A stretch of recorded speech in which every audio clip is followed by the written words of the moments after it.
लोकसभा जो चुनाव होने जा रहे हैं, इस पे आपकी प्रतिक्रिया क्या है?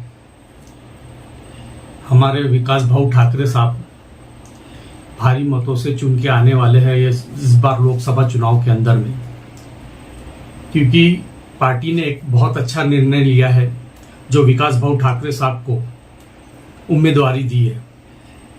विकास भाऊ ठाकरे पश्चिम नागपुर से आमदार भी है। उसके बाद में आज नागपुर के अध्यक्ष भी है शहर के। उस कारण से क्या हुआ, विकास भाऊ की हर वार्ड, हर बूथ वाइज उनके कार्यकर्ताओं के ऊपर में उनकी पकड़ है और इस चीज का फायदा विकास भाऊ को बहुत अच्छे तरीके से मिलेगा। और विकास भाऊ 100% चुन के आ रहे हैं। क्या लगता है विकास ठाकरे जी नितिन गडकरी जी को टक्कर दे पाएंगे? क्यों नहीं देंगे, पहले बताइए। नितिन गडकरी साहब ने क्या किया है? आप खासदार बने थे, बनने के बाद में लोग उनको बोलते हैं विकास पुरुष। मैं ये गडकरी साहब से पूछना चाहता हूं और नागपुर शहर की जनता से पूछना चाहता हूं कि गडकरी साहब ने क्या किया बेरोजगारों के लिए। गडकरी साहब ने इतना बड़ा मिहान है, नागपुर के अंदर में एक फैक्ट्री लेके आए या नागपुर शहर के क्षेत्र में कई एक फैक्ट्री लेके आए जिससे बेरोजगारों का भला हो। आज देश के अंदर में, हमारे नागपुर शहर के अंदर में इतने ज्यादा बेरोजगार हो गए हैं कि सिर्फ आज व्हाट्सएप के ऊपर में लगे हुए हैं, काम धंधे नहीं है, छोटे मोटे कारोबार तो बिल्कुल बंद के समान है। आज त्योहार का समय चल रहा है। मैं झरी पटका जैसे एक दुकान के मॉल के अंदर में गया। मैं बोला क्या बात है यार, तुम्हारे कर्मचारी क्यों नहीं दिख रहे? तो वो मुझे कहता है भाई मैं 1 महीने के लिए कर्मचारी क्यों रखूं? तो मैंने उससे ये पूछा कि आपके यहाँ 35 कर्मचारी रहते हैं तो आप क्या है? तो बोलता हमारा उद्योग ही नहीं है, हम तो सिर्फ 8 लोगों से अपना कारोबार चला रहे, यही 8 लोग हमको भारी पड़ रहे हैं। इतनी बेरोजगारी एक छोटे लेवल पे आ गई है नागपुर शहर के अंदर में। क्या लगता है आपको कि कांग्रेस पार्टी अगर जीतती है तो किन मुद्दों पर खासकर ध्यान दिया जाएगा? देखो, गडकरी साहब यहाँ पे जो भी कोई एक भी कार्य गडकरी साहब ने सही तरीके से नहीं किया। यहाँ पे गडकरी साहब का सिर्फ वो मेट्रो और पुलिया दिखता है, बाकी इसके सिवा कुछ नहीं दिखता। गडकरी साहब ने जनता के लिए काम करना चाहिए। जिस प्रीमाइसेस के अंदर में जनता ने उनको चुन के दिया है, उस प्रीमाइसेस के अंदर में गडकरी साहब ने जनता के लिए कोई कार्य नहीं किया। तो जनता से कैसी उम्मीद लगाए गडकरी साहब ने कि ये जनता उनको वोट देंगी? बेरोजगारी बिल्कुल कम नहीं हुई। देश के अंदर में बेरोजगारी बहुत ज्यादा बढ़ गई है। 35 करोड़ बेरोजगार देश के अंदर में हो गए। उसके बाद में क्या हुआ, बीजेपी सरकार ने जो भी कहा वो सिर्फ जुमलेबाज है। हमारे गडकरी साहब भी उसके अंदर में कम नहीं है। बड़े भाई तो थे, छोटे भाई भी। हमारे गडकरी साहब ने भी कहा था कि मैं नाग नदी के अंदर में जहाज चलाऊंगा, कहाँ चला? हमारे गडकरी साहब ने कहा था कि मैं रोड के ऊपर में ऐसी बस चलाऊंगा और ऐसी कार चलाऊंगा जो हवा में चलेंगी, कहीं दिखती नहीं मेरे को। यानी कैसा है, ये जुमलेबाज सरकार है, ये जुमलेबाज लोग हैं, ये सिर्फ जुमलेबाजी करते हैं। जी, पुरानी समस्या आज भी वही बरकरार है। बेरोजगारी की बात करें या युवाओं के नौकरी की बात करें या फिर और भी अलग मुद्दों पर बात करें, तो इन पर आपकी प्रतिक्रिया क्या है? आप क्या चाहते हैं और जनता से क्या बोलना चाहेंगे? देखो, आज हमारे यहाँ युवा परेशान है, व्यापारी परेशान है। जीएसटी जब से हमारा 2017 से जीएसटी लगी, जब से व्यापारी परेशान हो गया। हमारे यहाँ सबसे पहले नोटबंदी की है। नोटबंदी के अंदर में हमारे यहाँ आज जो भी नोटबंदी की थी 2016 के अंदर में, उसके बाद में व्यापार खत्म हो गया। 2017 के अंदर में जीएसटी से व्यापार खत्म हो गया, किसी से फायदा नहीं हुआ। नोटबंदी से भी उनको फायदा नहीं मिला और ना ही जीएसटी से सिर्फ सरकार को फायदा है, आम पब्लिक को कोई फायदा नहीं हुआ।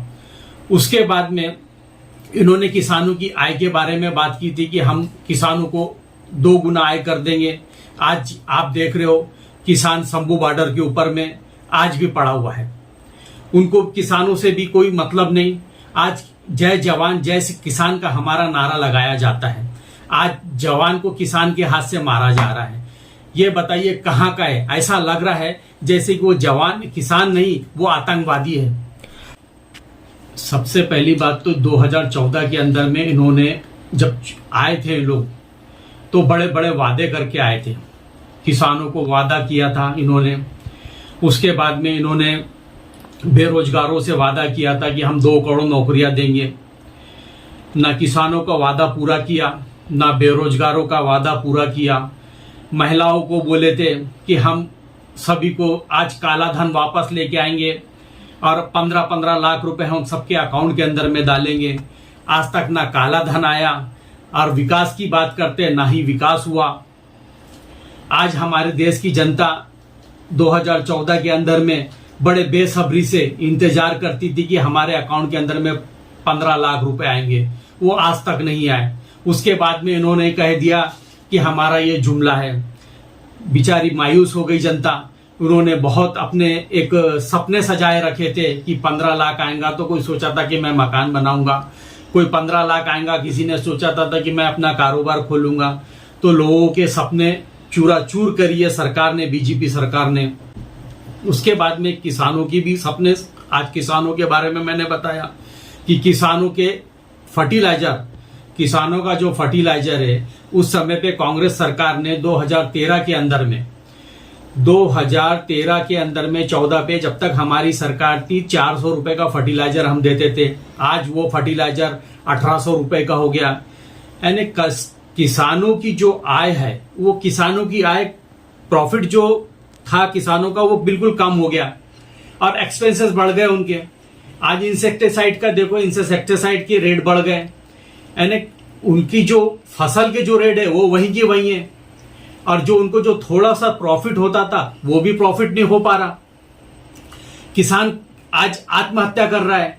इसके बारे में सरकार का कुछ देखना नहीं है, सरकार इस तरफ कोई नजर ध्यान नहीं दे रही है और किसान उनको, सरकार उनको, किसानों को आतंकवादी ठहरा रही है। सर, जहाँ तक है एक सुनने में आया है कि राहुल गांधी जी जो है उन्होंने एक स्टेटमेंट दिया, भाषण में कहा कि नरेंद्र मोदी जी जो ये चुनाव लड़ रहे हैं ये सिर्फ मैच फिक्सिंग की कोशिश कर रहे हैं। तो इस आप ये किस टाइप से बोल रहे हैं? मैच फिक्सिंग नहीं, चुनाव फिक्सिंग। क्या हुआ, राहुल जी ने उनके ऊपर में साधा इलेक्ट्रोल बॉन्ड के ऊपर में, आज हमारे देश के अंदर में इतना बड़ा घोटाला इलेक्ट्रोल बॉन्ड को लेके हुआ। ये बॉन्ड घोटाले के अंदर में सही मानो हमारे देश के प्रधानमंत्री जी ने इस्तीफा दे देना चाहिए था। सर, देवेंद्र फडणवीस ने रामटेक में जो सभा हुई थी तब कहा था कि जितने विरोधक है उनके हम सिर्फ 12 बजाएंगे। आप इसको किस नजर से देखते हो? देखिए, आज बीजेपी सरकार यही तो काम कर रही है।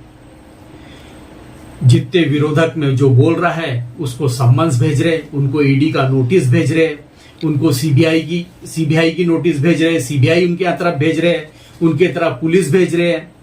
आज डराने की राजनीति, खौफ की राजनीति, गुंडागर्दी की राजनीति बीजेपी कर रही है। आज जिसके ऊपर में करप्शन का दाग है, अजित पवार जी की बात देख लो, आज सिंधे जी की बात देख लो, आज पार्टियों को तक तोड़ दिए इन लोगों ने। एक हद होती है गिरने की। बीजेपी सरकार ने राष्ट्रवादी कांग्रेस पार्टी को तोड़ दी, बीजेपी सरकार ने शिवसेना को तोड़ दी। किस तरीके से राज कर रही है, किस तरीके से सरकार बनाई है, महाराष्ट्र की सरकार, महाराष्ट्र की जनता इनको देख रही है और बहुत जल्दी इनको सबक भी सिखाएंगी।